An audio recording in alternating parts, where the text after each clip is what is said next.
Est-ce que vous trouvez ça agréable quand on marche dans l'escalier de sentir les odeurs de toilette? C'est une question que je vous pose. Si vous trouvez ça agréable, on va en reparler. Hein, mais à partir d'aujourd'hui, nous allons instaurer une sieste obligatoire où vous allez fermer les yeux pendant au moins 20 minutes.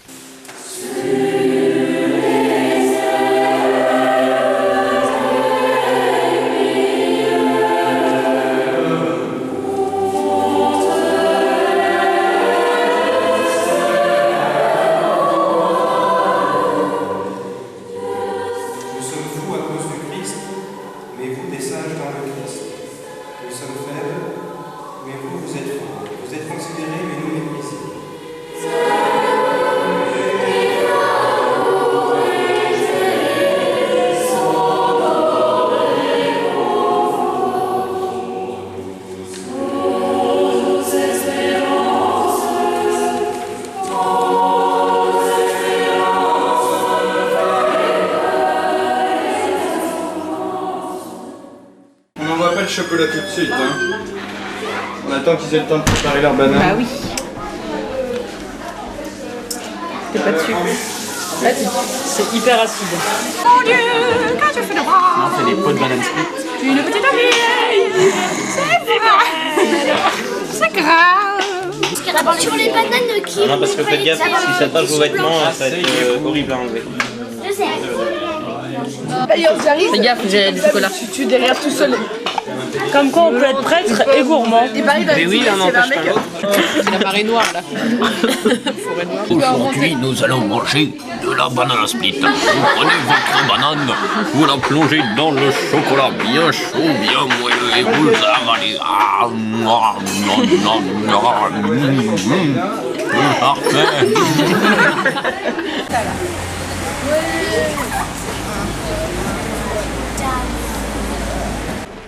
En l'absence de membres de la noblesse jusqu'au XVIIe siècle, vous n'aurez aucun des signes ostentatoires de cette noblesse, ni château fort, ni maison forte, ni tour, ni donjon. Mais comme la nature a horreur du vide, eh bien, ce sont les bourgeois qui vont accaparer ces signes ostentatoires là, de puissance et qui sur leur maison bien, font monter ce genre d'éléments qui ressemblent à des tours et qui sont uniquement des tours d'escalier. Donc un style gothique tout à fait intéressant ici dans cette église. Le style gothique qu'on appelle le gothique méridional. C'est du gothique qui prendra donc sa source dans le midi de la France et qui restera dans ce midi de la France.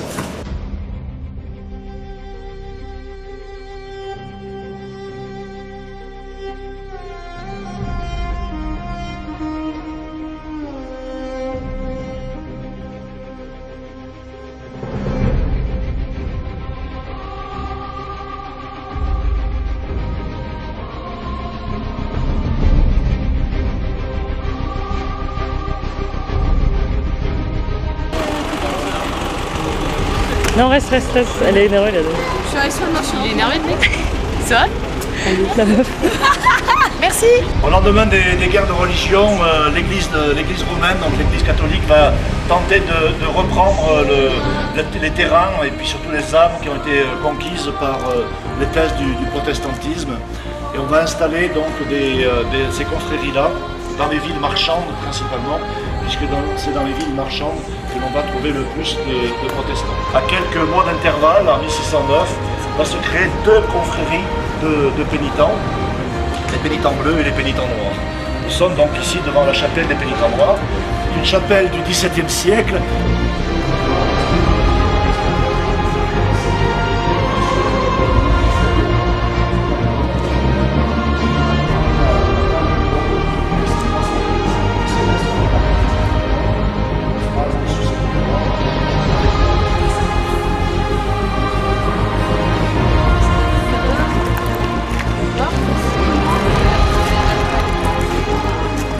Ce qu'il faut retenir, c'est que les Chartreux, ce sont des ermites, c'est-à-dire ce sont des moines qui vivent seuls, en silence, dans de petites maisons individuelles qu'on appelle des ermitages.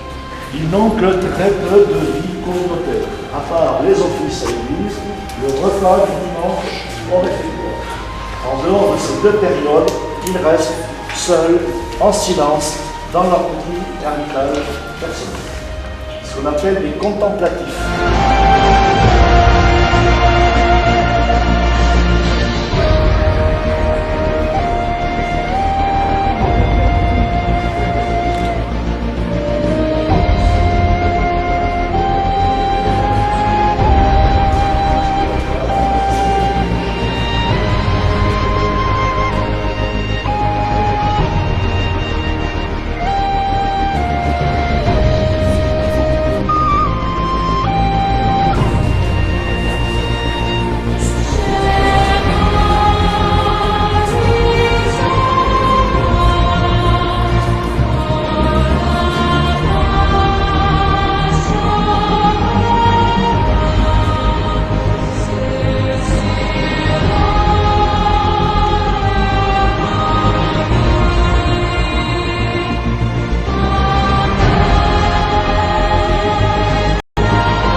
confronté au spirituel.